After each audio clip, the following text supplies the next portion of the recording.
Hi, I'm Andre Faust.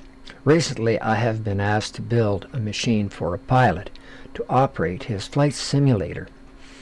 That is simulator, not stimulator. Don't get the two confused. They're two different concepts. Anyway, his old machine crashed except for the green LED light on the motherboard.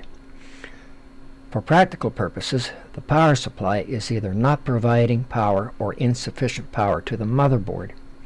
I am 99.9% sure that it is the power source that is defective. Initially, I was looking at salvaging as many parts as possible from the downed computer.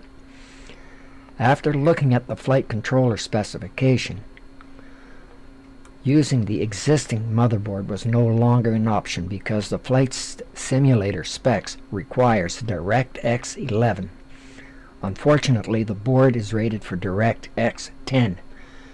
For the remainder of the video, I will show you how I arrived at the conclusion, based on the balance of probabilities, that it is the power supply that has gone bad. A popular technique to determine whether or not a power supply is dead is to run a jumper from the green power feed to the ground. But before doing this test, I first verified that the problem was not with the RAM, random access memory, or any other peripheral devices. However, it is still possible that the CPU and the motherboard have gone afoul, but highly unlikely. Login accepted. Now initializing.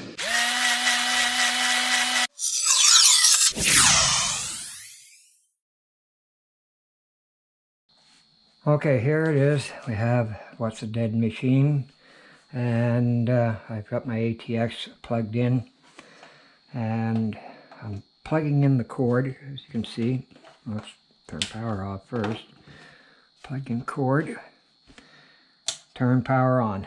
Dead machine, nothing's happening. But I don't know if you can see it from that angle, but there is a green light that's on the board. So that's saying that there is power going to the board. So I pressed my start button, nothing. Okay, so now I'm unplugging the machine and shutting off the power. I am now going to pull this ATX cable out, and it's a 24 pin. And what I'm going to do is a shortcut, and it'll give me a pretty good idea whether or not this power source is dead or not. Do we bury it or not? So, okay, power's off, unplugged. So I'm going to put a jumper, my makeshift jumper. Now, this is a common way in the repair bit, for those who know what they're doing. So, okay, I'm double checking. I'm looking at my green, which is really the equivalent of turning the power on, and checking to see that I have everything. Okay, for this I got to put on my old man glasses. So, okay, so there's my black, there's my green. Okay, so we have the jumper in there. So what if this would be a good power supply? When I plug in, there, it worked before, there we go, and turn the power on, the fan should come on. Bang, no fan. So right there, that I can safely, with good confidence, say that power supply is a dead horse. So let's unplug this out, and what we're going to do, some, I brought my cheat sheet here to help along. So I'm just, as long as I find one black wire, I'm usually good. Okay, so taking that, all right, I'm going to be checking this orange and this orange here. Now those two orange should give me positive 3.4 volt, positive 3.3 volts. What I like about this voltmeter is that it's you don't have to worry about whether you're on AC or DC. It does it all on its own. So, okay, so we've got our orange. Let's see what we have here. No sparks, 0 voltage on that orange. On the blue wire, I should be getting 12 volts. I should be getting negative 12 volts on the blue wire. So we go over to the blue wire.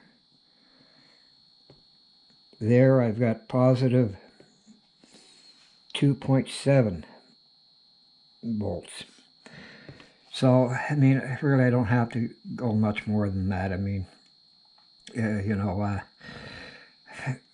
I should be having 12 volts there.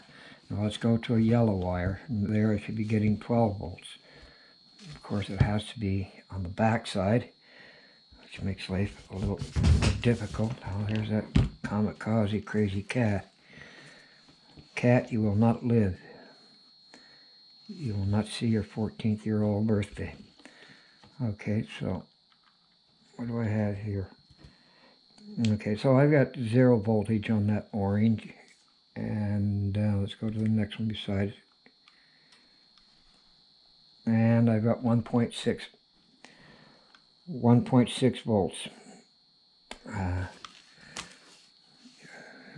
Can double check that I've got everything. Like say, it's really hard. It'd be nice to have a third hand.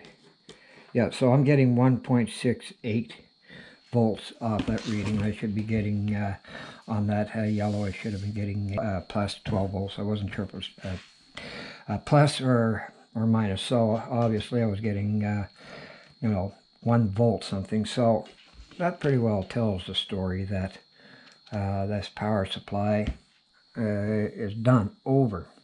It's had its day. Now before I forget, shut the power off, unplug. Now I'm going to be taking this apart, but I don't recommend anyone to do this unless you know how to discharge your capacitors, because there is still voltage in this. Capacitors are charged, and if you happen to touch any of the connections from the capacitors, you could be in for quite a shock. I'm literally speaking, quite a shock. And that a lot of amperage is sitting up in those capacitors. Now you'll notice that I have this, this is an anti-static mat which is grounded to my plumbing. And the purpose for that is, of course, anytime you have any electronic equipment that you're servicing, static can harm the components. I mean, there are components in there that are, you know, really in the nano categories and are very sensitive to voltage, and a static charge could do damage. So, you know, if you're going to work on your machine, wear an anti-static strap or an anti-static pad, or, you know, ground the chassis out to a pipe beforehand. That way there, it'll keep you out of trouble. So for this machine, not a bearer of good news. The power pack is, or the supply, the power supply is shot. I have a tester that I usually use, but some times ago I lent it to somebody, and of course I forgot about it, and they probably forgot about it. But the point is that when I needed it, I didn't have it, so I had ordered another one. So when it comes in, I'm going to test it, but I know what the test is going to be. I'm 99.9999 to infinitum certain that this power supply has had its day. It's I don't know how many years it's been running, but it's not running anymore. So till next time, take care. Session terminated. Initializing shutdown.